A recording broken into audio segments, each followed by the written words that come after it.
All right, I hope you've downloaded the front end UI as we saw in the previous chapter.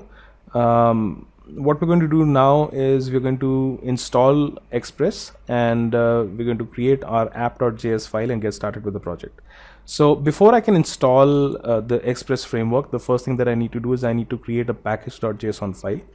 And to do that, either you can create the file manually in Sublime, or what you can actually do is you can, on the terminal, you can type npm space init,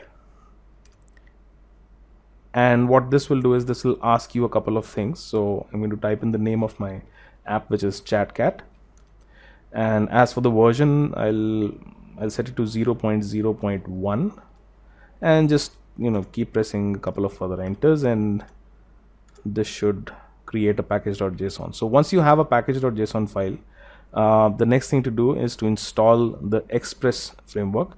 To do that, we'll type npm space install space express followed by _save.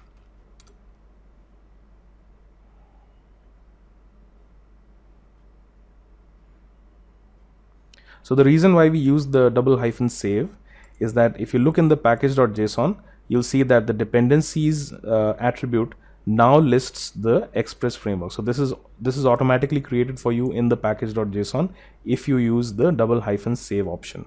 You should always use that whenever you're installing a new module, and that saves you a lot of time in declaring those dependencies manually in the package.json. So once you're done with this, the next thing to do is to create the app.js files. Just create a blank file and save it as app.js. And to create a basic Express app, we are using Express 4.0, the latest release of Express framework.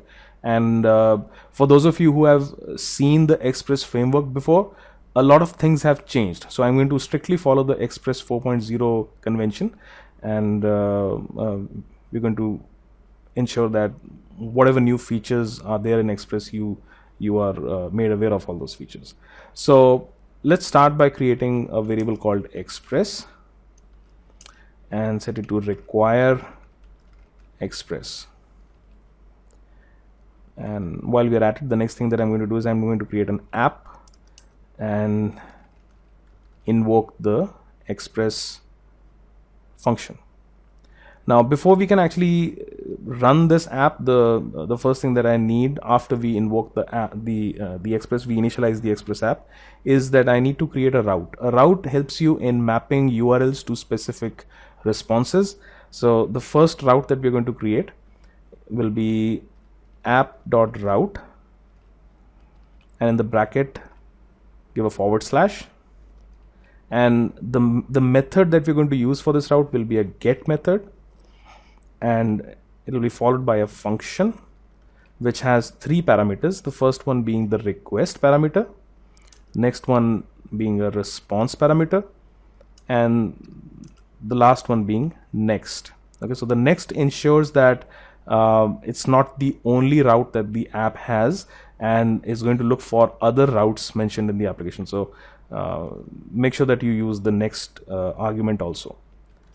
Now within the route, within the callback function of the route, what we're going to do is we're going to say response res dot send, and I'm just going to put an h1 tag and say hello world.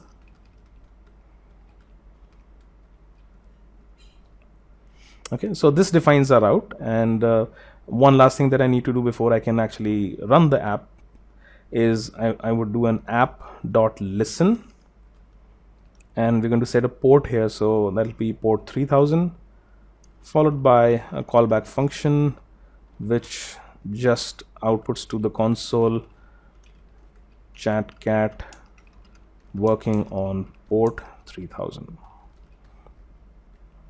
Alright, so that's our basic Express app. Let's run this and see if it works for us. So back on the terminal, I'm going to say node space app.js, and when you press enter, you can see that it says ChatCat working on port 3000.